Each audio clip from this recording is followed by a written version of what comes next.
نحمده ونستعينه ونستغفره ونعوذ بالله من شرور أنفسنا ومن سيئات أعمالنا من يهده الله فلا مضل له ومن يضلل فلا هادي له وأشهد أن لا إله إلا الله وحده لا شريك له وأشهد أن محمد عبد الله ورسوله صلى الله عليه وسلم أما بعد. Alhamdulillah, by the favors of Allah subhanahu wa ta'ala upon al-insan, Allah subhanahu wa ta'ala has allowed us to enter into the last 10 days of this blessed month of Ramadan. We ask Allah subhanahu wa ta'ala in that which remains that He accepts from us our good actions and our good works. As we mentioned the previous few days, we said that in these 10 days, this is where the Messenger sallallahu alayhi wa sallam told us in the hadith of al-Mu'mineen bint as-Siddiqa, Aisha al-Mu'mineen, she says, التمسوا ليلة القدر في آخر أو أواخر الأشرة. She said, the Messenger عليه الصلاة والسلام said, search for the night of power, the night of Qadr, in the last 10 days. And we ask Allah, we are from the people that stand up, as the Messenger sallallahu alayhi wa sallam told us, من قام ليلة القدر إيمانا واحتسابا غفر له ما تقدم من ذنبه. Whoever stands the night of power with Iman, with true sincere faith, ihtisaba, hoping for the reward of Allah, غفر له ما تقدم من ذنبه. Allah subhanahu wa ta'ala wipes the previous sins. And no Muslim, no one, this is a time, as we said, no one wants to leave this month except no one wants to not be forgiven by Allah subhanahu wa ta'ala. So this is the time we strive, it's the time we work hard. And is Hassan al-Basri, he said, from the great Salaf, he used to say, إنما أنت الأيام. Indeed, al-insan, mankind or the individual or the person is just amount of days. And every time we say what the scholars say, that time will come where Ramadan won't have any of us. And we ask Allah, we are from the people that make the most of the remaining days. As we also mentioned the hadith of the Messenger alayhi salatu wasalam, إنما الأعمال بالخواتم. Indeed, the actions are by the endings of the people. So we have to end on a high, like how we started on a high. Similarly, we always say the examples of our time is that you find the people, they rush to complete 15 nights of a whole Quran or 10 nights of a whole Quran, and you find people don't read the night prayer. They take breaks from the night prayer. And this is the time where we need to actually, the person, as we know the Messenger said, he used to tighten his belt in this last 10 days. So be tired, get tired. So when the day of Eid comes, you've given your all, and Allah subhanahu wa ta'ala is accepting from us now. Ala kulli hal, I just saw the benefit and I saw the need that inshallah ta'ala we go through some of the, before we complete the book inshallah, we go through some of the rulings in relation or pertaining the Zakaatul Fitr.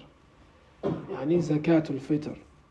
So inshallah we'll go through several points. Bi-idhnillahi ta'ala, should not take much of our time. We ask Allah subhanahu wa ta'ala to reward us for the time we're sitting. We ask Allah, we are from the people that we benefit from this religion in times like these, that our rewards are multiplied, that our rewards become multiplied now. So normally the first question, obviously, when it comes to Zakaatul Fitr, what is Zakaatul Fitr? In short, you can say Zakaatul Fitr is a portion, or I can say something which is given out at the end of the month of Ramadan by every Muslim, small, old, male or female, whether free or a slave. And inshallah, this hadith will establish that inshallah ta'ala. The hadith of Ibn Abbas, where the Messenger alayhi salatu wasalam said in the hadith that comes in the Sunan of Abi Dawood, which also Shaykh Albani authenticates in his Silsilat al-Sahiha, he says, and Ibn Abbas قال رسول الله صلى الله عليه وسلم. He said, instead of the Messenger saying, he says فرض رسول الله, he says فرض, the Messenger of Allah made it an obligation, عليه الصلاة والسلام, زكاة الفطر طهرت للصائم من اللغو والرفث وتؤمد للمساكين من أداها قبل الصلاة فهي زكاة مقبولة ومن أداها بعد الصلاة فهي صدقة من الصدقات. Abdullah bin Abbas, he mentions the Messenger ﷺ made it compulsory, made it an obligation, that the people take out a portion and give it out, portion of food now. So it be it comes as tuhrat lis-saim. It purifies the person who was fasting. Purification for the one who was fasting. من اللغو والرفث وتعمة للمساكين. And it is, when we say purification, is cleansing the person who was fasting from any vain speech or indecent behavior. Now, للمساكين. Now that they take it and they give it out to the poor people. And then the Messenger says, من أداها قبل صلاة فهي سرقة مقبولة فهي زكاة مقبولة. He says, whoever takes out that before, that portion of food, before the prayer, the Eid prayer, that is a charity or Zakaatul Fitr which is accepted. And whoever gives it after the prayer, then it is the charity from the normal charities. Now, as we said, the hadith is reported by Abdullah ibn Abbas, may Allah be pleased with him and his father, and is put in the Sunan of Imam Abi Dawood. So that gives you the indication of what is Zakaatul Fitr. Zakaatul Fitr is a portion of food that you give to the poor people. Now, and it's given specifically within the time of Ramadan. Now, and also, so there are, what is the hikmah behind it? The wisdom behind it. Also, what stands out of his wisdom behind it, the hikmah, is the same narration of Ibn Abbas, where he says it cleanses or purifies the person's fast. There are things that we come with within the month of Ramadan that we fall short in. For example, speech that is not incorrect. For example, sometimes we might backbite of people whilst we're fasting, and that is normal for the insan. Or something you might find, we might curse or say things that are indecent. Then you find that this Zakaatul Fitr is to purify that. It is to purify that. It's to cleanse those mistakes that were there. It's to make it. Some of the scholars went to an extent and they said it is like the Sajdatul Sahwa. Now, it's come to Sajdatul Sahwa. Some of them said it's like the Sunnah. Ala kulli hal, what is meant here is that it's purifying that which you missed out within the month of Ramadan. It's making it at least to reach Allah subhanahu wa ta'ala in a state which is good. Now, so he says purification, that's the first hikmah. And number two also is that the second reason is also to also give the poor people a sense of enjoyment when you share with them something that is good. And that is why it is given in food, so they can benefit on the day of Eid. They can benefit on the day of Eid. So we can say two hikmah. We talked the first hikmah, it purifies us. And everyone wants to be purified. Everyone wants their deeds to be clean. Everyone wants their deeds to reach Allah whilst we are pure. Now, and then also the number two, we said it is that which you give. So you give the poor so they can also rejoice on the day of Eid, like how everyone is rejoicing. And that's from the hikmah, the wisdom behind Zakaatul Fitr, as mentioned also in the hadith of Abdullah ibn Abbas. May Allah be pleased with him and his father. And from the rulings now, we go into the ruling now, is that the hukum. Now, the hukum of Zakaatul Fitr in the Ahl al-Ilm, and by the Salaf, by the Messenger sallallahu alayhi wa sallam and the Salaf and the people of knowledge, the ruling regarding it is wajib. It is fard. It is wajib. Means it is an obligation upon us to come with Zakaatul Fitr. Now, and when we say wajib, remember when we say fard, we say remember there's fardu aynin and there's fardu kifaya. Fardu aynin is an individual obligation, meaning everyone has to come with it. Everyone in the community has to come with it. And fardu kifaya is a certain group. If a certain group إذا قام به البعض سكت الآخرين, as the scholars say, if other people establish it, then it falls off the other people. So fardu ayn is something like the salah. We have to come with the salah. Everyone has to come with the salah. As for fardu kifaya, we're talking of, for example, following the janazah. If a group of people have followed janazah in the community, it falls off other people. So like everyone has to follow the janazah. Another example of fardu ayn and fardu kifaya. Fardu ayn is that upon everyone is to seek knowledge. The Messenger sallallahu alaihi wasallam told us He said, طلبة العلم فريضة على كل مسلم أو مسلمة. He said, seeking knowledge is an obligation upon every female Muslim and every male Muslim. Then fardu kifaya, when it comes to knowledge, is not everyone can teach it. So if other people are teaching it, other people don't have to teach it. They should just learn it. I hope I'm making sense. So that is fardu kifaya. Yeah, that's the difference between fardu kifaya and fardu ayn, meaning communal obligation and a individual obligation. Now, so we said here, what is the hukum? It is farad. Why is that? Because we know the hadith of the Messenger sallallahu alayhi wa sallam. Here he says, farada Rasulullah sallallahu alayhi Zakaatul Fitr. Now he said the Messenger sallallahu alayhi wa sallam made Zakaatul Fitr an obligation. He made it compulsory upon you. He made it compulsory upon you now.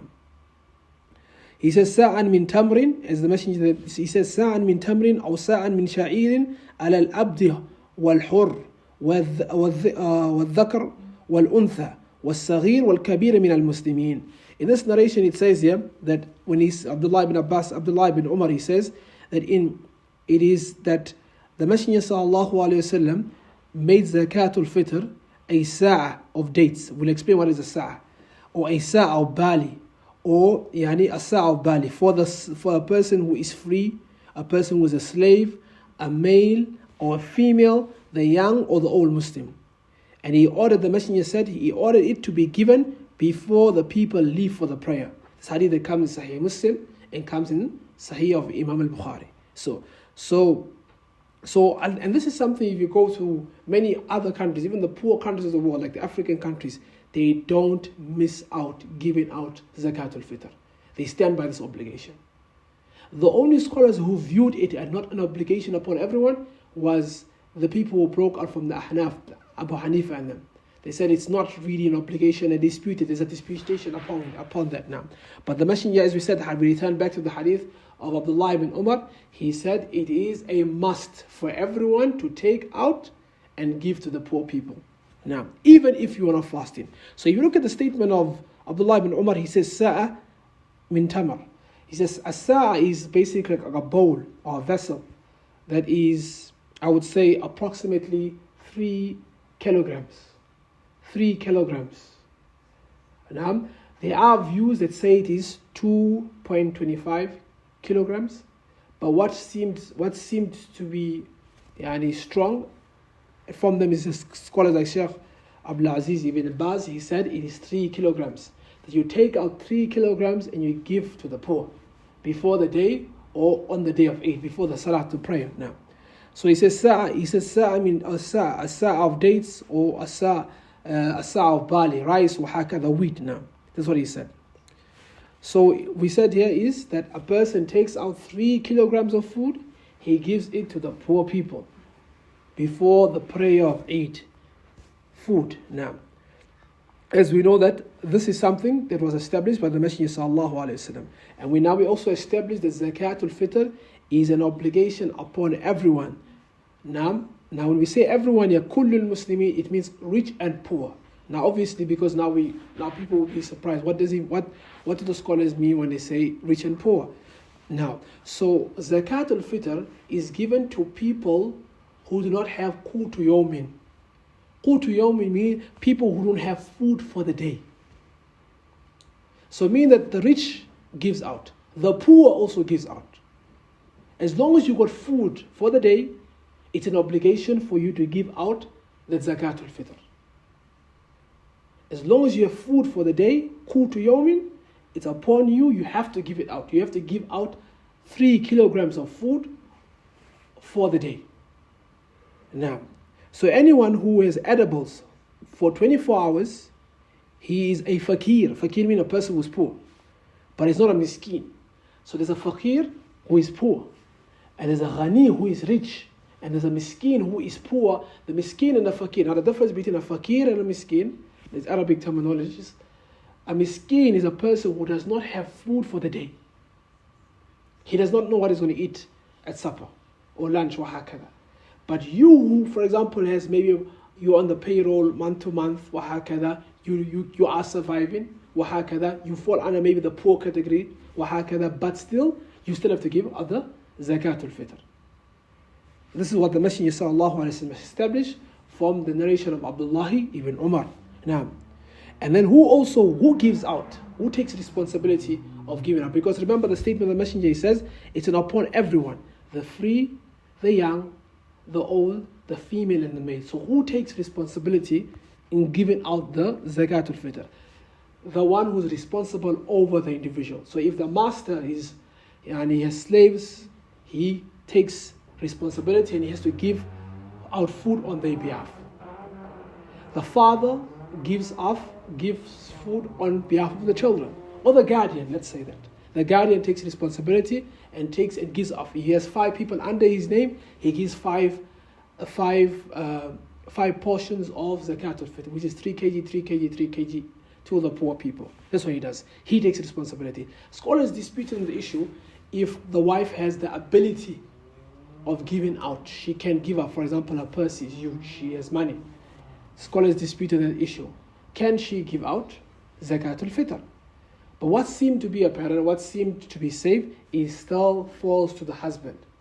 And some of them scholars, they said that if the wife gives out Zakaatul Fitr for herself, that means it's a debt on the husband. The husband needs to pay it back. Because the husband takes responsibility over the over the children and the children and the wife now, his wife now. So it returns back to the one who's in charge, the guardian now.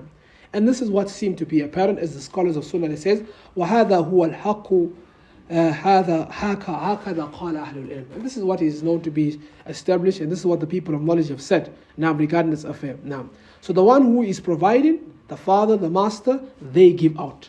They are the one who give out now. And the one who is obviously on his own, he gives out for himself now. As we said, there's a difference of opinion, but we said this is an ijma'.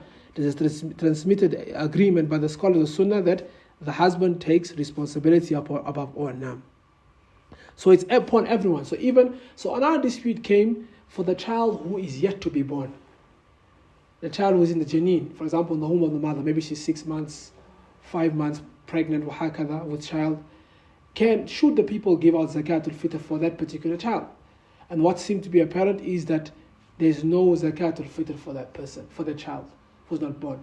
But as soon as the child is born, whether she's 2 months, 3 weeks, or 1 month, you have to give out Zakaatul Fitr on behalf of the child, even if she didn't fast. Similarly also for the sister who's not fasting, who's in postnatal bleeding, for example, nifas, wahakada, due to pregnancy and things like that, even though she didn't fast, you still have to give Zakaatul Fitr on behalf of her. Now, so it's not only for the people who are fasting, because someone will think Zakaatul Fitr is only for the person who's fasting. We said because it's purification of the fasting people. But even though she didn't fast or the child didn't fast, it is still an obligation for us to give Zakaatul Fitr on their behalf now. Now. So, when should it be given now? When should the Zakaatul Fitr be given? In the Ahl al-Ilm, there's 3 famous views. The first view is, which is the best time, al-waqt al-afdaliyah. And that is from the statement of Nafi ibn Mawla. Nafi ibn Mawla was the teacher of Imam Malik. And he was a student of Ibn Umar. He said that the best time to give, he said, وَكَانُوا يُعْتَوْنَ قَبْلَ الْفِطْرِ بِيَوْمٍ أَوْ يَوْمَيْنِ. He said that it was given, Zakaatul Fitr was given before the day of Eid, 2 or a day before Eid. 2 days or 1 day before Eid. That's the best time to give. That's what he said. He saw the people doing it. Now, he saw the people doing it. And the Messenger sallallahu alaihi wasallam consented to this. He saw people doing it, he didn't rebuke them. He didn't say this is wrong. He looked at them given and he never said anything about it. Now, the second time, which is from the most famous time, is a time, they call it when it becomes an obligation. It becomes an obligation upon the person to give it. And that is the night of Eid. Until before the Imam starts the prayer. Still he says Allahu Akbar on the day of Eid. So for example, it is established tomorrow is Eid, and there's no Qiyamul Layl that's going to be established at night. From that time, it's the obligation, it's for a time that you, between that Maghrib and before the Imam takes the mimbar, or he takes the musalla, and it says Allahu Akbar, between that time it's an obligatory time that you come with giving out the Zakaatul Fitr now. And the third time is, and this is known to be the best time. This is known to be the best time. The best time, it is given after Fajr on the day of Eid. And some of the scholars, they say, whilst you are taken onto the Eidgah, to the fields for Eid, then you go and give certain people, because there's a reason why we'll mention inshallah wa ta'ala, the reason why they say so, that it's the best time to give out Zakaatul Fitr is the day that you go out to the Eidgah. And as when you go into the Eidgah now, you go into the places where Eid will be established, and then you give out Zakaatul Fitr now, on the way now. Because they said the Messenger sallallahu alayhi wa sallam commanded that it's given before the people go out to prayer. So if you look at the Ahlul Salaf, in the time of the companions, whilst they beautified, they wearing their clothes, or hakada, they go into the prayer place, they would take that food and they would give to the people. The reason why they say so, it's the best time, is because it is now, because when you're giving that poor person that particular food, he knows that he's going to also, after the salah, he's going to go back, he's going to be able to cook and etc. So he's going to enjoy the day of Eid. But if you give him sometimes before that, it's not really, the significance goes away. But if you give him on the day, like he knows, oh, he's excited, he's going to pray, he's going to have something to eat for the day. That's what the scholars, they said now. And then also, if a person does not give it before the salah, that means he's missed the reward of Zakaatul Fitr, and it's a sin. He has sinned. If you do not give it before the salah, you have missed the reward of Zakaatul Fitr and you have sinned. And what they say, the scholars, is from the likes of Ibn Qudama, and then they say that you have a debt on the poor people. You will be owing the poor people. Mean that they can demand the haqq on the day of Qiyamah from you. So this is an obligation, a very serious thing for the people now. So the masakin, people who are poor, they can demand that on the day of Qiyamah, that this individual didn't give us. He didn't share with us now. Tu'matul lil masakin now. So as we mentioned, it's for the poor people now. And also now, disputes come now in the sense where in times we're living in. There's not many people we know personally that do not have food for a day. There's not many people we know personally that don't have food for a day. So some of the scholars have taken out an understanding, the likes of Ibn Qayyim and the likes of Ibn Qudama and Shaykh Islam Ibn Taymiyyah in his Majmu' al-Fatawa. They said, if you cannot find someone who has no food for the day, you look for the second person who is closer to being poor. So even the person who can take zakah, for example, you can look for that person. But try your utmost best to get people who obviously do not have food for the day. If you do not find them, then you can go into the second category of the people zakah they can take zakat now. Remember that the difference between Zakaatul Fitr and zakat is that, remember, Aisha told us zakat is إِذَا حَالَ عَلَيْهِ الْحَوْلِ. She said the Messenger sallallahu alayhi wa sallam, zakat is a yearly thing. Basically, you save the money for the year, then you dispatch it at a particular time of the year. But as it relates to the Zakaatul Fitr, it is upon everyone. Everyone has to give out the Zakaatul Fitr. And also Ibn Qayyim al-Jawzi also, he speaks about this in his Zad al-Ma'ad, where he says that it is permissible to give out the charity, Zakaatul Fitr, to the people who, if you do not find anyone, you can give it to the one who is worthy of zakat. Now, that's what he said. And what should be given? Now, inshallah, we come to the end point now. What should be given when it comes to Zakaatul Fitr? As it relates to what's to be given, we said the main idea is food. It needs to be food, something that's edible. It needs to be food now. And what seemed to be strong in the Ahl al-Ilm, it's food of the people of the country. The Messenger sallallahu alaihi wasallam said, "Sa'a min tamr." He said, maybe a vessel or bucket of dates, or bucket of ba'irin, which is barley or wheat, or hakada. But that was the food of the people of Medina, or the people of Mecca. If you want to go to some places and give them dates, 3 kg dates, 3 kilograms of dates on the day of Eid, they're not really going to do much with it. So what was agreed, majority of Ahl al-Ilm, is that you give the food of the country. For example, maybe we eat here maize meal in South Africa. You give maize meal. For example, they eat food they eat in this country. We have different people, so we eat different foods. Now, but ala kulli hal, you give something that they can eat. Now, that is known to be eaten in the country. Now, and the staple of food, as we said, returns back to the food of the country. Now, and the proof is the hadith of Sa'id al-Khudri, where he said كنا نخرج زكاة الفطر ساعا من طعام أو ساعا من شعير أو ساعا من التمر أو ساعا من أقط أو ساعا من الزبيب. He said we would take out Zakatul Fitr, a sa'a of food, mean a vessel of food or a bucket of food, as we said 3 kg, 3 kilograms, and barley or dates وهكذا, or dry cheese or wet raisins, وهكذا, that's what he said, because that was the food of the people of that country. Now, and the people, you take out food the people eat. Now, you take out the food the people eat. And then also we weigh it like how it was weighed, but we won't speak about it because it will take time now. Ala kulli hal. So we're going to the last issue, which is, can people give out money as Zakatul Fitr? Can people give out money as Zakatul Fitr? Now, obviously in our times now, as we said, it's maybe very difficult to find people around us that do not have food for the day. Now, so some people, for example, opt to giving out money, and they send to countries like African countries. I know people who send back to Malawi or send back to Tanzania or send back to Mozambique and things like that, because there are people there who don't have food for the day. Now, ala kulli hal, the issue of giving out money of Zakatul Fitr is la yajuz. It's not permissible. And this is not a difference of opinion. For example, where we can say, this, according to a large number of scholars of Sunnah, they found it to be against the Sunnah for the one who takes out money.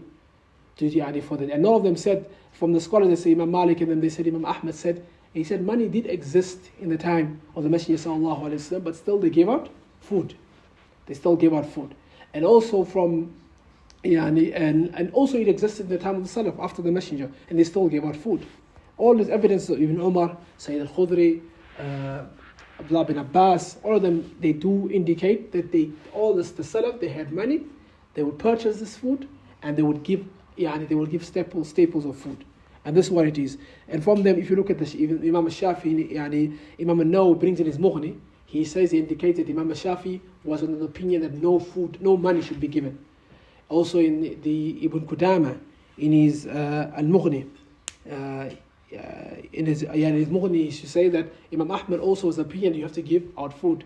The only scholar that differed was Imam Abu Hanifa. He said that it is yajuz, that you can give out in money.